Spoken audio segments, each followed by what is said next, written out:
पहले महाराष्ट्र चुनाव में वोट की चोरी का आरोप, फिर बिहार में चुनाव से पहले वोटर समीक्षा पर सवाल, फिर कर्नाटक में 1 लाख वोट चोरी का आरोप। अब क्या राहुल गांधी को 10 साल में 60 से ज्यादा चुनाव के भीतर धांधली का शक है? क्या राहुल गांधी को लगता है कि 2014 से 2024 के बीच 62 विधानसभा चुनाव में 47 चुनाव हारने वाली कांग्रेस वोट चोरी हो जाने से जीत नहीं पाई? नरेंद्र मोदी 25 सीट की मार्जिन से प्रधानमंत्री हैं।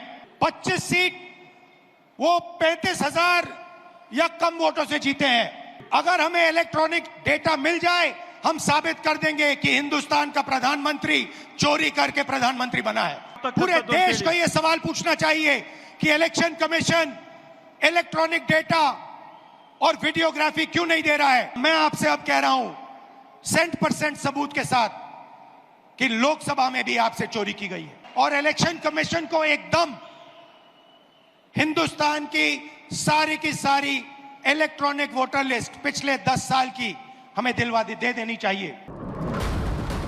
6 महीने तक वोटर लिस्ट जांच कर कर्नाटक की बेंगलुरु सेंट्रल लोकसभा सीट का हिस्सा एक असेंबली सीट पर 1 लाख वोट चोरी का आरोप लगाने वाले राहुल गांधी 24 घंटे के भीतर विपक्षी गठबंधन के साथियों को भी अपनी प्रेजेंटेशन देने के बाद दिल्ली से बेंगलुरु पहुंचते हैं। अब 10 साल के चुनाव में धांधली का आरोप लगाने लगे हैं।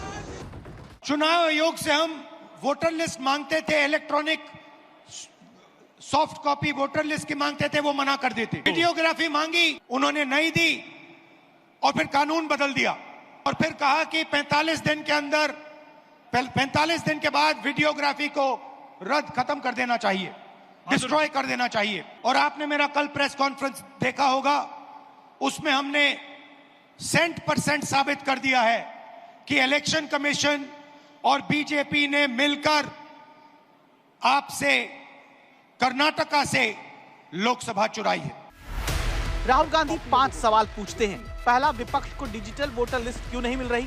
दूसरा, सीसीटीवी और वीडियो सबूत मिटाए जा रहे हैं, क्यों, किसके कहने पर? तीसरा, फर्जी वोटिंग और वोटर लिस्ट में गड़बड़ी क्यों की गई है? चौथा, विपक्षी नेताओं को धमकाना डराना क्यों? 5वां, क्या ईसीआई अब बीजेपी का एजेंट बन चुका है?